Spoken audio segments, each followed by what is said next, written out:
Hola, somos Johan Ochoa, José Luis Franco y Juan Pablo España quien les habla. Y hoy les venimos a hablar sobre el monopolio y temas relacionados con él, como las barreras de entrada, índices de concentración y la discriminación de precios. ¿Qué es el monopolio? El monopolio es una estructura de mercado en donde existe un único oferente de un cierto bien o servicio. Es decir, una sola empresa domina todo el mercado de oferta. Tiene ciertas características. Un vendedor, pero muchos compradores. Un producto, no hay bienes sustitutos. Barreras de entrada y el monopolista define cuánto se va a vender en el mercado. Tipos de monopolio. Monopolio son puro, bilateral, comercial, natural y artificial. Monopolio puro es una única empresa que fabrica un único producto de carácter homogéneo que no tiene un sustituto.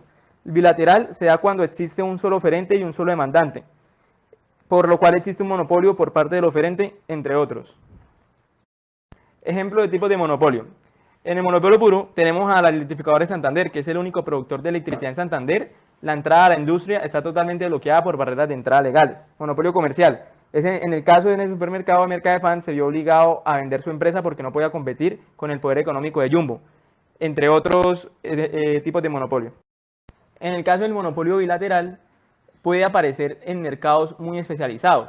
Por ejemplo, puede existir un único oferente de aviones de guerra y un único gobierno interesado en comprarlos. O también una única empresa capaz de ofrecer un satélite y una única organización de investigación interesada en adquirir ese tipo de producto. La barrera de entrada tenemos la barrera legal. En esta Ecopetrol, el Estado por medio de las leyes impone que es la única autorizada a vender importantes necesidades de capital, en el caso en el que requieren de grandes inversiones para empezar un negocio. Diferenciación del producto. Ocurre cuando la empresa establecida tiene un prestigio de marca y una cartera de clientes establecidos, entre otros. Maximización de beneficio y decisión de producción del monopolista. Podemos ver que la cantidad óptima se obtiene cuando el ingreso marginal corta con el costo marginal y el precio óptimo se obtiene por medio de la curva de demanda. Podemos ver que en este mercado es rentable cuando el precio es mayor que el coste medio. En el rectángulo resaltado podemos ver los beneficios por unidad. En este caso de maximización de beneficio y decisión de producción del monopolista, podemos observar en la gráfica que no es rentable cuando el precio es menor que el coste medio. Y en el caso en el que el precio es igual al coste medio, el monopolista no tiene beneficios, lo cual no tendría sentido producir en esta empresa. La incidencia de los impuestos en un mercado monopolista.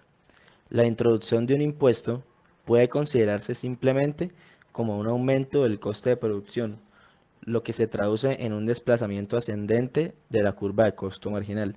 Esto supone una disminución de la producción y un aumento del precio del producto.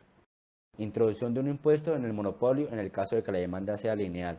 Podemos observar la cantidad óptima en Q sub 0 y podemos observar que con la introducción del impuesto la cantidad disminuye a Q sub 1 debido a que la curva de costo marginal aumenta en el caso de que los productores se ven obligados a aumentar el precio y la demanda disminuye.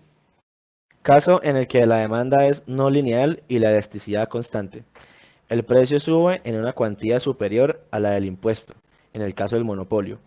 Los resultados son más complejos. Cuanto más inclinada es la curva de costo marginal, menor es la variación en la producción y menor también la subida del precio, con una curva de costo marginal vertical. Discriminación de precios. Es en el intento en el que el monopolista intenta apoderarse en parte o todo del excedente del consumidor más la pérdida de eficiencia. En general decimos que un productor realiza discriminación de precios si dos unidades del mismo bien son vendidas a precios distintos. Cuando los bienes son distintos decimos que es discriminación de precios si la diferencia en precios nos corresponde a la diferencia en costes. El tipo de discriminación de primer grado ocurre cuando el vendedor conoce la disposición a pagar de cada consumidor y le cobra el precio máximo que está dispuesto a pagar por cada unidad. En este caso, el vendedor se apropia de todo el excedente del consumidor. Un ejemplo claro sería en el caso del médico de un pueblo pequeño que, conociendo a cada paciente, les cobra su disposición a pagar.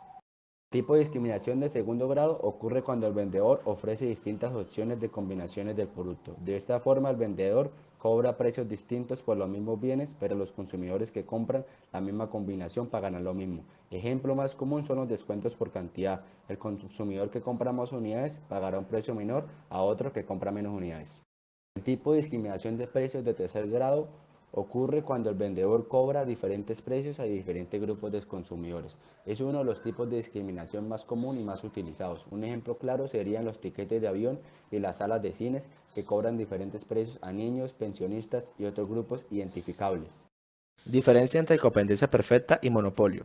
Por competencia perfecta se comprende la existencia de un gran número de oferentes y demandantes, un número que se puede considerar infinito, en el cual ninguno ejerce un poder o control sobre el precio del producto. Tampoco existen barreras de entrada a los nuevos oferentes del mismo producto, de forma de que ningún oferente o demandante tiene control sobre el mercado. Diferencia entre competencia perfecta y monopolio. En la primera gráfica podemos observar que la cantidad óptima establecida por competencia perfecta será cuando se cruce la oferta y la demanda, al igual que su precio. Y en la gráfica B ya la podemos observar anteriormente. El arbitraje del productor es una estrategia financiera que consiste en aprovechar la diferencia de precio entre diferentes mercados sobre un mismo activo financiero, para obtener así un beneficio económico. El consumidor, a quien se vende más barato, compraría muchas unidades del producto y lo revendería en un precio menor hasta más barato que en un mercado monopolista. Las empresas impiden el arbitraje por medio de servicios. La mayor parte de los servicios no son transferibles entre consumidores. Un claro ejemplo son los seguros, servicio de Netflix. Las garantías. El productor puede limitar la garantía al comprador original del producto. Y los costes de transacción. Si los costes de transacción para la reventa de un producto son muy altos, entonces no habrá reventa. Índices de concentración. La razón de concentración de cada empresa. Relaciona las ventas realizadas por el número de mayores empresas que están en un mercado con las ventas realizadas por todas las empresas en el mismo mercado. En el numerador podemos observar la sumatoria de las ventas de mayores empresas y en el denominador podemos observar la sumatoria de todas las ventas de las empresas. Índice de Herfinbold. Sumatoria de las participaciones de todas las empresas al cuadrado, donde S sub I representa las participaciones de n empresas en el mercado. Asimismo, la fórmula H es igual a la sumatoria de SI al cuadrado